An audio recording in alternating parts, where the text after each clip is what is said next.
Welcome to the Red Pill Podcast, powered by AgencyX.net. Explore AI-driven creativity, groundbreaking innovations, and industry insights, all in one game-changing podcast. Enjoy. Welcome to the Deep Dive. We are jumping straight into a topic that's, well, it's everywhere right now. AI image generation tools. You've definitely seen the visuals they can produce. Pretty stunning stuff. Feels almost magical sometimes. Oh, absolutely. They really do have that initial wow factor. And I think that's created some widespread ideas about what these tools can actually do. Exactly. And our source material for this deep dive today, it's an article from Agency X called Random Tech vs. Professional Tools. It really zeroes in on that feeling. Yeah, it does. And it kind of challenges it. It takes a hard look, past the shiny surface. It asks a really critical question. Are these generators, as powerful as they seem, actually ready for professional use? Like reliable tools. Right. Or are they still, fundamentally sort of advanced toys? And that's really our mission today. We want to unpack the key insights from this source about that exact difference. The difference between just like playing around with these tools, experimenting, and trying to use them in a serious professional workflow. Where things like precision, consistency, they're not optional. Exactly, non-negotiable. And the article, it makes a pretty strong case that, straight out of the box, they are not professional tools. Right. And here's where it gets really interesting for me. Yeah.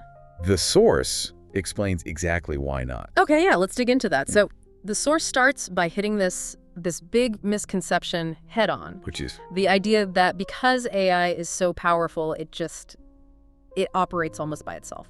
That it can do anything without needing much human control or real expertise. Right, like you just type a few words, hit enter, and boom, perfect image for your campaign, ready to go. Yeah, the article argues the reality is pretty much the opposite. Oh. It suggests that the more capable these AIs get, the more vital, expert human oversight actually becomes. That's counterintuitive. It is a bit. What looks amazing at first glance, that cool image, it can often just fall apart or be totally unusable when you need it for something specific, something reliable. So it's like the difference between getting a cool picture for social media versus needing something for, say, a technical manual or a client's branding. Precisely. And the source points to the root cause of this gap. Which is? AI generates pixels, it generates patterns, but it fundamentally lacks understanding. Okay. So models like Stable Diffusion, Midjourney, DLLE, they're brilliant at recognizing and copying visual styles they've been trained on. But the source says they do not comprehend what they are doing, not in any real, meaningful, contextual way. Okay, that makes sense. It's like they're incredibly skilled mimics, but they don't grasp the why behind the visuals, the rules, the context. Exactly. They see the what, but not the why or how it works. And this core lack of understanding, the article argues, leads straight to three big problems. Okay. Three issues that stop these tools being reliable, sort of out of the box for professional stuff. Right. What's the first limitation the article points out? First up, it's randomness over reliability. So yes, AI can absolutely create those amazing viral one-off images. We've all seen them. Yeah. But getting it to deliver consistent, repeatable results, that's really, really hard. Oh, I've definitely felt that just playing around with them. You tweak one word in the prompt. And you get something completely different. Yeah. Yeah. Or just weird. Unusable. Exactly. The source highlights that exact issue. Even tiny prompt changes can lead to wildly different outputs, often totally useless for what you intended. Right. And it says, without sophisticated control, the whole generation thing remains a gamble. A gamble. Okay. And crucially, that kind of unpredictability is just unacceptable for professional use. You can't run a project, let alone a business, on, rolling the dice every time you need an asset. No, absolutely not, because professional work needs that predictability. You need to be able to iterate to build on things reliably. Totally. Which brings us straight to the second big issue, lack of domain accuracy. Domain accuracy? Meaning, because the AI doesn't understand the actual subject it's drawing, it can make images that look plausible on the surface, Okay. but they contain fundamental errors. Mistakes that only someone with real knowledge in that specific field would spot. Right. Like the examples the article uses. It mentions an AI generating a realistic medical diagram. Yeah. That might look convincing, but actually has anatomical errors only a doctor or medical illustrator would catch. Exactly that. Or trying to generate, say, brand logos. Okay. The AI might put shapes and colors together that look kind of cool visually, Sure. but they could violate basic design principles or clash horribly with brand guidelines it knows nothing about. Or even worse, create legal headaches by accidentally mimicking existing trademarks. Because it doesn't understand design theory or intellectual property. Precisely. The source has a really sharp line here. Without expertise, AI is flying blind. It can draw shapes, but it has no idea if those shapes make sense in the real world or in a specific professional context. Wow. That really highlights the gap between just matching visual patterns and having actual knowledge. It really does. And the third key problem they identify is the reproducibility gap. Reproducibility, meaning getting the same result twice. Or, more importantly in professional work, being able to reliably iterate. Think about graphic design, architecture, product development. Yeah, you're constantly refining, tweaking. Exactly. You need to build on previous versions, make precise changes based on feedback or specs. And AI outputs make that hard. Extremely hard, according to the source. It notes it's often impossible to perfectly replicate an AI image. Even with the same prompt and settings. Even then, there can be variations. And trying to make small targeted changes just by tweaking the prompt, that usually introduces all sorts of other uncontrollable changes across the whole image. So it makes integrating AI generation into those structured workflows where you need that tight consistency and ability to build on a specific base. Well, it makes it very difficult. So if you get an image that's like 90% perfect, you can't reliably just tell the AI, okay, keep this exact image, but just change that one small detail. Pretty much, yeah. That precise iterative refinement loop, which is absolutely crucial in so many creative fields. It's really hindered by this inherent lack of perfect control and reproducibility in the raw AI output. Okay, wow. So we've got this core issue, pixels without understanding. Right. And that leads to randomness, so no reliability, domain inaccuracy, so it might look right but be wrong. Yeah. And this reproducibility gap, making iteration a nightmare. You've got it. That paints a pretty clear picture of why just hitting generate and hoping for the best isn't exactly a professional strategy. It certainly highlights the limitations, doesn't it? Yeah. Which then leads to the really important question the source tackles next. Which is? How do you actually bridge that gap? How do you move AI image generation from being just a fun toy, as they put it, to being a genuinely reliable tool for professional use? Okay, and does the source offer a solution? It does. It outlines the path forward through 3 essential requirements. It frames them as control, curation, and competence. Control, curation, competence. Okay. Yes. These are basically presented as the necessary layers you need to add on top of the raw AI power to make it professionally useful.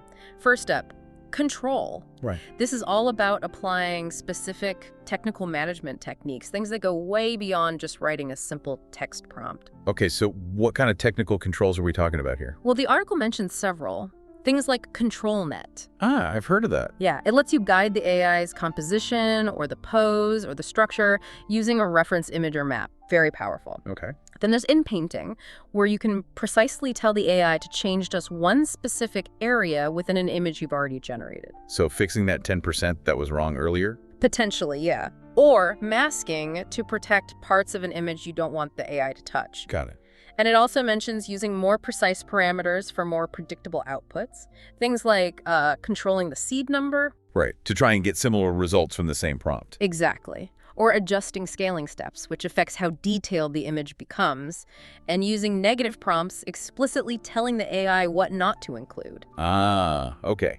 So it's about actively steering the ship, basically. Right. Giving the AI much more granular direction, not just a vague destination. Precisely. Taking the wheel. Not just being a passenger hoping for the best, so that's control. Next up is curation. Curation, like in a museum. Kind of, yeah. The source really stresses the absolute need for selective refinement and rigorous post-processing. Meaning you don't just take the first thing the AI spits out and run with it. Absolutely not. The article is very clear. In professional fields, advertising, medical illustration, industrial design, you name it, the final result cannot be a lottery ticket. Right. No gambling allowed. Exactly. You can't just hope you hit the jackpot with one generation. Instead, skilled professionals use the AI outputs as high-quality raw material. Raw material, okay. They'll generate many options, maybe hundreds. Then they carefully select the most promising ones. And then they take those selected images and refine them further, often using traditional editing software like Photoshop, traditional techniques. Okay, so the AI is maybe accelerating the initial brainstorming or asset generation part. Right. Creating options quickly. But the human is still absolutely critical for the choosing, the editing, the polishing, the finishing. Precisely. It might change where you spend your time in the creative workflow, but that final professional grade output, it's still very much the result of human judgment, human skill, and human refinement. Makes sense. And that brings us nicely to the third element the source mentioned, competence. Or basically deep domain knowledge, expertise in the actual field you're working in. Right. This feels like the most fundamental one, maybe. You could argue that. The source presents it as the indispensable human filter that the AI simply cannot replicate. Because the AI doesn't understand the domain. Exactly. Like the source says, an architect with years of experience, they can look at an AI-generated building design and immediately spot structural flaws or code violations or practical impossibilities that the AI, just generating pixels, would have no concept of. Or the graphic designer example again. Yeah. A good graphic designer knows, maybe intuitively or through training, which color combinations just feel wrong, or violate the client's brand guidelines, or lack a certain aesthetic punch in ways that go far beyond the AI just matching patterns it's seen before. Because the AI lacks that understanding of physics or building codes or brand identity or aesthetics or just common sense practicality that the human expert brings. Exactly right. These experts, the source argues, are the crucial human gatekeepers. Gatekeepers, okay. They bring the context, the critical judgment, the real-world knowledge, and ultimately the accountability that the AI just doesn't have. They're the ones who ensure that the impressive-looking pixels the AI creates actually correspond to accurate, functional, appropriate, and meaningful concepts. Okay, so pulling this all together then, the core takeaway from this Agency X article seems pretty clear. Generative AI. It gives us access to incredibly powerful raw material for creating images. Amazing stuff. No doubt. But it is absolutely not some kind of magic box that just delivers finished, usable, professional results all on its own. Correct. The source argues pretty convincingly, I think, that making that leap from AI images being a fun, random trial and error thing to being a truly reliable professional tool, it hinges completely on adding those three human-driven layers. Right. Control the technical steering, curation, driveling, the selective refinement and post-processing, and competence, that essential domain knowledge, the human expertise. Those three are key. The difference between amateur results and professional application really lies there. And understanding that distinction feels incredibly important for anyone using these tools or even just thinking about using them, whether it's for, a personal project or potentially integrating them into a serious professional workflow. It really requires shifting your perspective, doesn't it? Moving away from seeing AI as some kind of magic wand. Yeah. And viewing it instead as a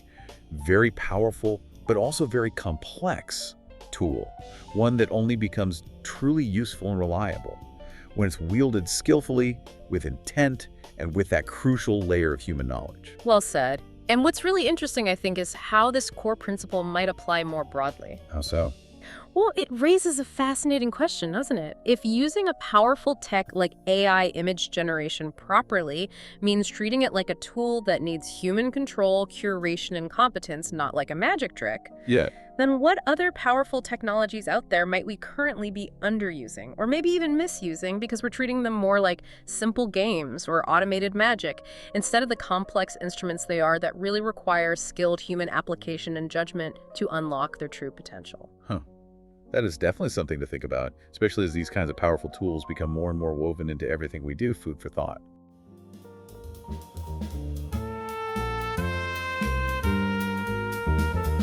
That's a wrap for this episode of the Red Pill Podcast. If you enjoyed diving deep into the future of AI and media, make sure to follow and subscribe so you never miss an episode. Stay tuned. Bigger insights, bolder ideas, and game-changing discussions are coming your way. Sponsored by agencyx.net.